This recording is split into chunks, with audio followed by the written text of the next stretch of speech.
Hey, happy Wednesday, and welcome to another episode of Mindful Moments with Ben. Hopefully, everybody out there is doing extremely well. There's definitely a lot going on, and to be honest, the state of the world has an emotional and a spiritual chokehold on a lot of folks. But listen here, I need y'all to keep holding your head high, stand in your truth, and put your faith in God, the Most High. And if you don't know Him, now is a great time to do so immediately, because it's not a game out here. But tell you what, he's never let me down. That's for a fact. He's never let me down. Look here, we got a lot to talk about today. Los Angeles Unified School District, I believe it's called. They've initiated a ban on cell phones during school hours. Apparently, this is one of the biggest school districts in the Los Angeles County area. The Mexican cartels, along with a few other groups, have been officially designated as terrorist organizations by the United States government, which drastically changes the game. Let me tell you something.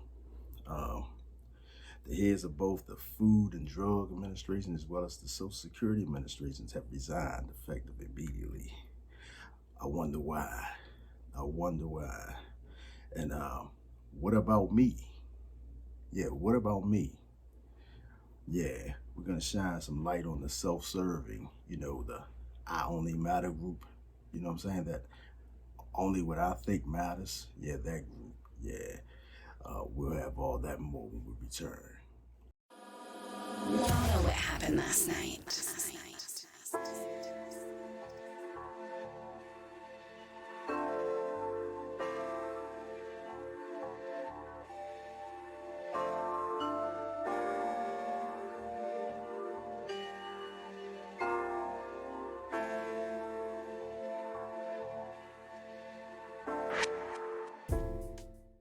Before we go any further with today's show, I want to send our condolences to the families of Mrs. Gwen McCrae, Ms. Roberta Flack, and Mr. Jerry Butler, all of which passed away in the past days here, the last couple of weeks.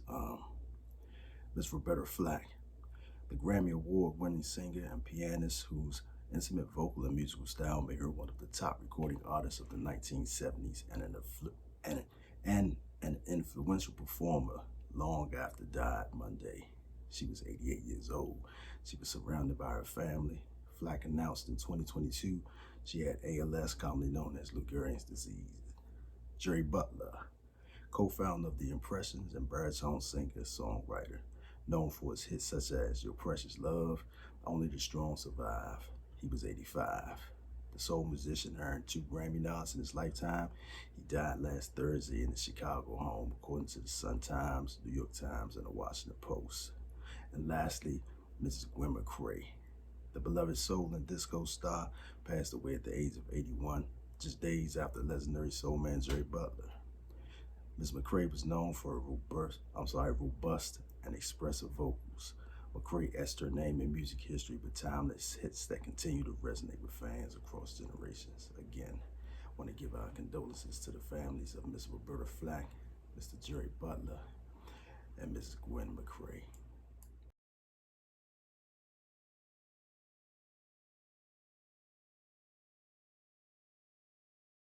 Massive school district enacts ban on cell phones as experts tout surprising health benefits. Oh yeah? Students in the Los Angeles Unified School District will return to class on Tuesday, February the 18th with a new major rule in place, a ban on cell phones in class. The district board passed a resolution in June in a 5-2 vote calling for prohibition on students' use of cell phones and social media through the entire school day. Board member Nick Melvin said the resolution is aimed at combating cyberbullying and promoting focus, concentration in classrooms. The proposal cited research indicating the impacts of excessive cell phone use associated with increased stress, anxiety, depression, sleep issues, feelings of aggression, and suicidal thoughts in adolescents. Individual campuses can choose to have the phones locked up in special containers purchased by the district or instruct students to store them in their backpacks. The policy allows for some exceptions, including students who need phones for translation purposes or learning disabilities. Now, I mean, listen, my son graduated in 2021, you know, Dunbar High School, Washington, D.C. Um, they have always, they have always had a ban on cell phones. I'm not exactly sure what Los Angeles Unified was thinking about, you know, but what struck me was those who need telephones for translation services. So I'm assuming that they're letting the non-English speaking students or people who have or the students who have a difficulty speaking English, I should say, utilize the cell phones for translation purposes. I think that's pretty unique, but at the same time, ain't that why you're going to school? To learn the language? How you gonna ever learn the language if this thing is translating for you? Listen, I'm not trying to be cruel. The best way to learn is just to jump right out there and you'll get it. Translation purposes, huh? I guess it's kind of biased in a way. I mean, shit, you're giving them a lot of leverage. You know what I'm saying? No incentive to learn the language. That's what whatever. Um, but we're going to jump into the mindful moment of the week. And this week is brought to you by none other than Miss Jasmine Crockett. She paid a visit to the Breakfast Club this past week. Let's go ahead and check that out. So why we didn't start there, where Elon has decided that he was going to get 2 new contracts just in 2 weeks, one for $400 million to Tesla, another for a little over $300 million to SpaceX. I don't know why we didn't start there, but it seems like we could find a lot of waste, fraud, and abuse because, again, they've not been able to pass an audit. There is a lot of waste, fraud, and abuse in the federal government, though. I'm not going to say that there's a lot. I'm going to say that it does exist.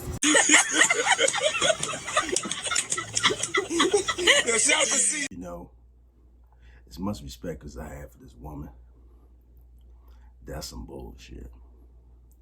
That's some straight bullshit. I mean, listen, these Democrats haven't learned. They haven't learned, man. Listen, the cat is out the bag. It's time you guys like own up to the shit and just start keeping it real with people. I mean, at least make an assertive effort to try to restore the party back to being reputable, you know. I mean, I worked as a federal contractor for 15 years, and believe me, fraud, waste, abuse, oh yeah, I've seen it all, you know. And nepotism, let's not even start on the nepotism. I mean, you had whole families and whole neighborhoods and divisions, you know, and believe me, as competitive and as coveted as these freaking federal position jobs are, yeah, how the hell does that happen? Yeah, okay. How does that happen? Whatever, yo. The Mexican cartel. Trump administration reveals a list of cartels and gangs to be designated terrorist organizations. A foreign terrorist designation expands the government's ability to crack down on criminal groups operating in the U.S.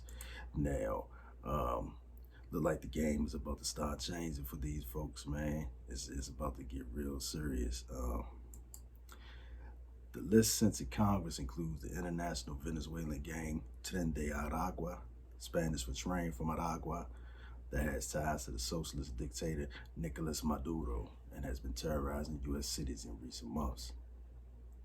Other groups include, in the Trump administration's list, are the Salvadorian gang Mara Salvatrucha, better known as MS-13, as well as Mexican cartels, including the Sinaloa, Jalisco, the Zetas, the Gulf cartels, Cartel Unidos, and La Nueve Familia Michoacana. It's getting a little serious. It's getting a little serious down there. The order states that these groups present an unusual and extraordinary threat to national security, foreign policy, and the economy of the United States, and evokes the International Emergency Economic Powers Act, the IEEP, to declare national emergency to deal with those threats. It's the policy of the United States to ensure the total elimination of these organizations' presence in the United States and the ability to threaten the territory safely and the security of the United States through their extraterritorial command and control structures. thereby protecting the American people and the territorial integrity of the United States. So read the order. Now, listen, these cartels been around for years, man. This right here changes the game. And President Sheinbaum, Pardo, she wasn't happy at all. You know, in fact, she was looking at it as a way for the U.S. to invade her country's sovereignty, so she said. But she also stated that the U.S. didn't consult her before doing so. And again, me personally, I don't think we needed to. Let's cut the bullshit. These gangs and these cartels been terrorizing shit for a long time. None of my business, but let's just keep it fucking real, you know. She did, however, pledge to expand legal action against the U.S. gun manufacturers and proposed constitutional reform for Mexicans and foreigners who engage in arms trafficking. Now, keep in mind, most guns brought into Mexico are brought into Mexico via the U.S. So wait. Reform for Mexicans and foreigners. Foreigners been the key word, but I get it. The law needs to be enforced and upheld in a stringent manner for the betterment of national security. So it sounds like both the U.S. and Mexico are on the same page when it comes to holding both citizens and foreigners accountable who break the law. We'll have a little bit more when we return.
Yeah.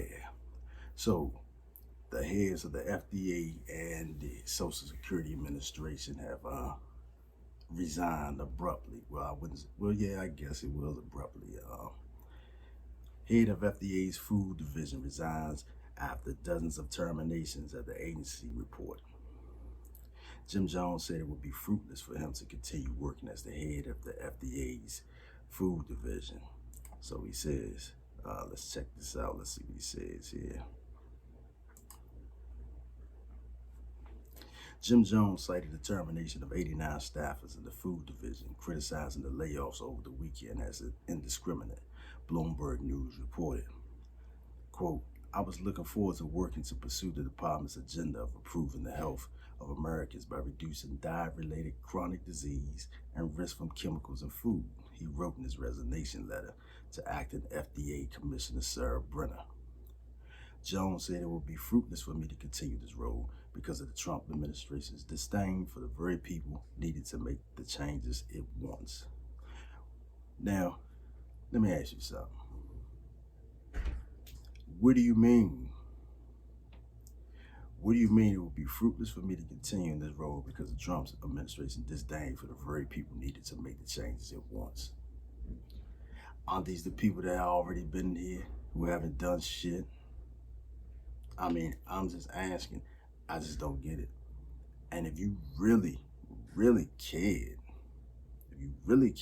about making a difference, then why you resign, brother?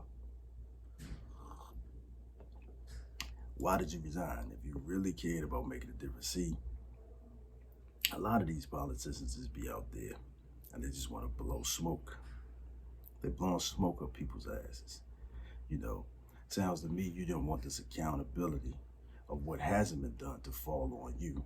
As a matter of fact, we have a clip of the Social Security Administration's former director, I should say, and this is very interesting. Let's go to it. This is unbelievable. Elon Musk has claimed that SSA is rife with fraud, suggesting that benefits are being paid to dead people, that millions and millions of dollars are going to waste. You're laughing, but that is a concern that a lot of Americans have. Is it not? Is it a laughing matter? Well, yeah. He has no idea what he's talking about. There is not like a zombie apocalypse of people, cadavers running around with Social Security checks coming out of their pockets.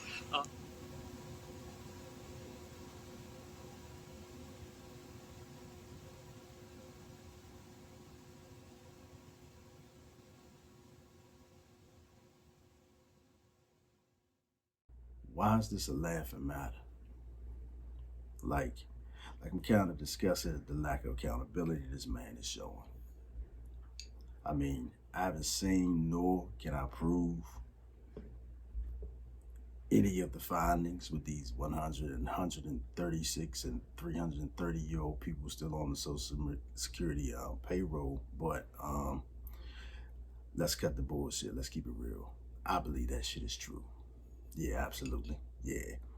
And to twist the story around as if somebody actually insinuated that there's like dead people walking around with checks out of their pocket. Like what was you getting at? Like, bro, total avoidance.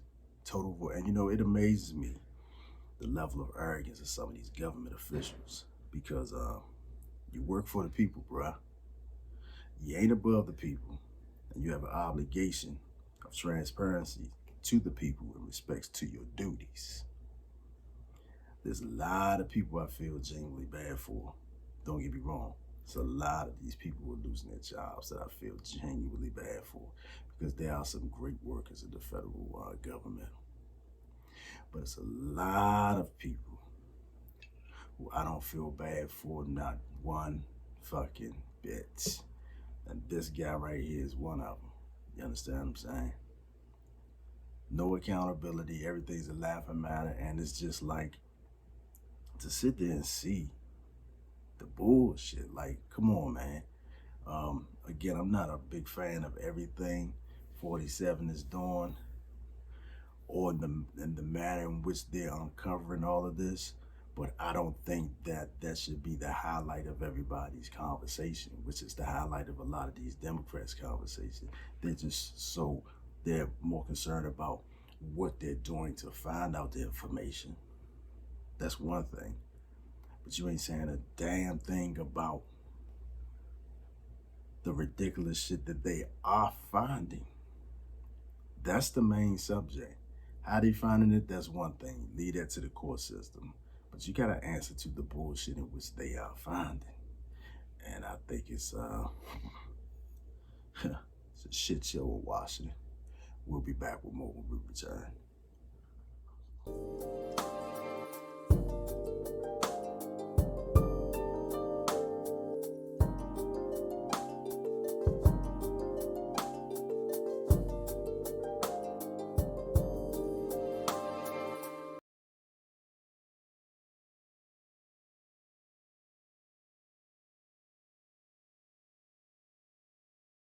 Time is money. If you could use more of both, you come to the right place. Nero's Heating and Air. You reach them guys over at 202-340-5511 or at www.neroshvac.com. Rarely does your HVAC system fail when it's convenient for you. Our business is dedicated to the safety and your comfort, which is why we offer 24/7 emergency services that will respond quickly and efficiently to get your heater or your air conditioner running as soon as possible. For your convenience, schedule online at any time of the day or call the friendly office at 202-340-5511 and we'll get you on the schedule as soon as possible. Again, that's Nero's Heating and Air in Hyattsville, Maryland, licensed and insured, award-winning HVAC company. www.neroshvac.com. Go check them guys out. Just gonna shine some light on something real quick, before we move any further. We left off talking about, the mishandling and the findings of the government. You know what I'm saying? All these findings that they're finding, all this bullshit and this fraud, waste, and abuse. Check this out here. Judge finds Trump administration hasn't followed his order to unfreeze federal spending. Now, this particular judge we're talking about happens to be a judge by the name of John McConnell. A federal judge found Monday that the Trump administration hasn't fully followed his order to unfreeze federal spending and told the White House to release billions of dollars in funding. The Trump administration quickly appealed the ruling. U.S. District Court Judge John McConnell became the first judge to find that the administration had disobeyed a court order.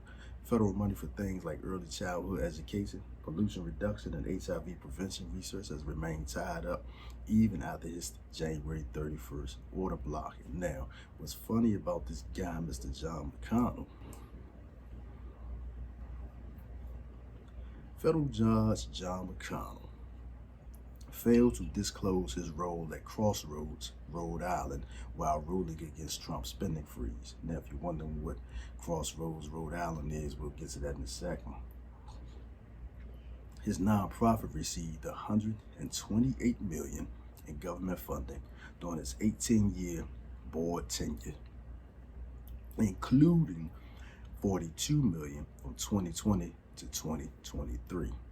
The judge ordered federal funds to keep flowing to states and to his own nonprofit. Federal law requires judges to recuse themselves when their impartiality may be in question.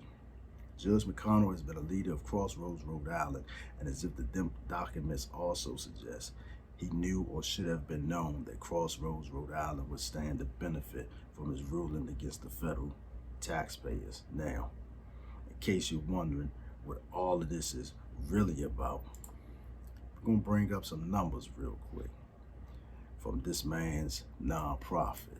Here are some figures right here from 2017 all the way down to 20. You know what? This is like a little fine print. I wish I can get it bigger for you guys. Let's see here. 2017 all the way down to 2023. I mean, we're talking about sub-award amount. 32,000, 44,000, 89,000, 68,000, 200,000, 62,000, 175,000. I mean, this is absolutely ridiculous. This is absolutely ridiculous. And this is all going to the Crossroads, Rhode Island. But the funny thing about it is he's getting grants from Department of Agriculture, Department of Health and Human Services, and yeah, that's about it. I think, yeah, USDA and HSS. This is absolutely absurd. But there's no waste in the government. There's no fraud in the government. I beg to differ. Yeah, fucking right. It's a lot of waste and a lot of fraud in the government. You know what I'm saying? And I think it's a shame. It's a damn shame. We'll have a little bit more from our sponsors and we'll be right back. We're going to wrap this up real quick.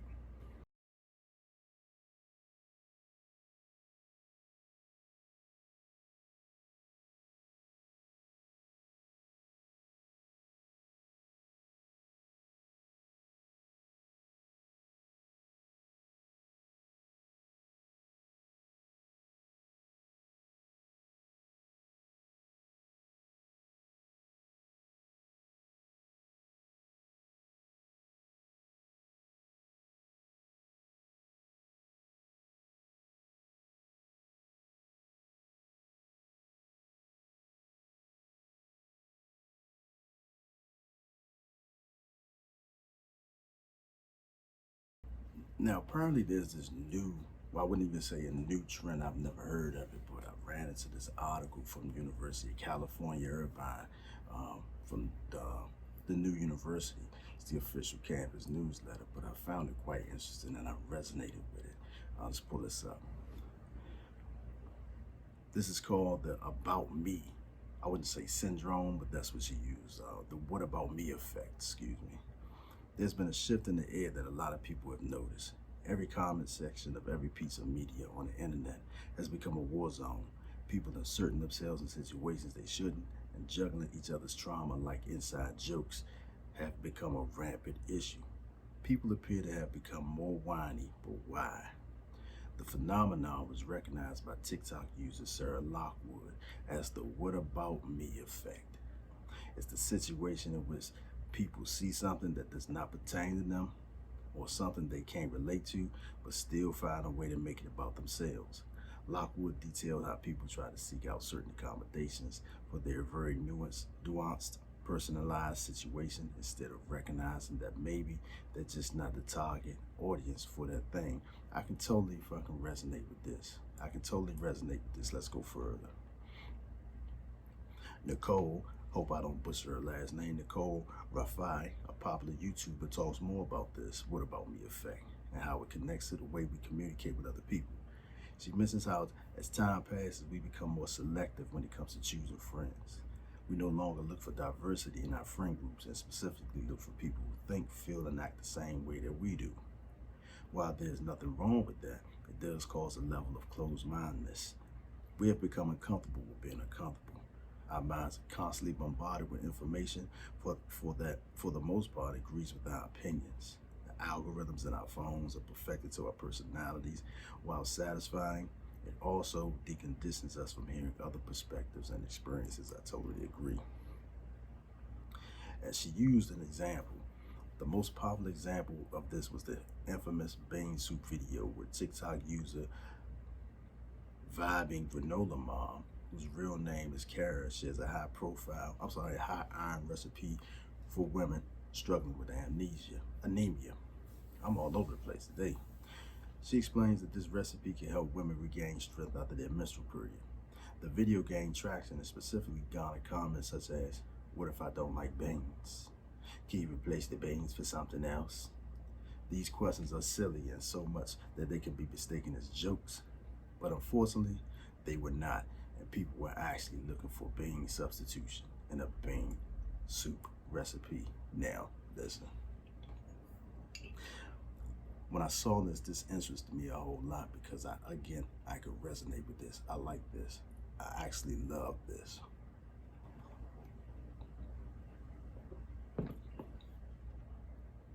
To me, this is not just a social media thing.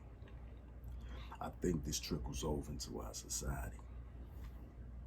Like, people need to realize and understand, like, this is my place. I make the rules and regulations here.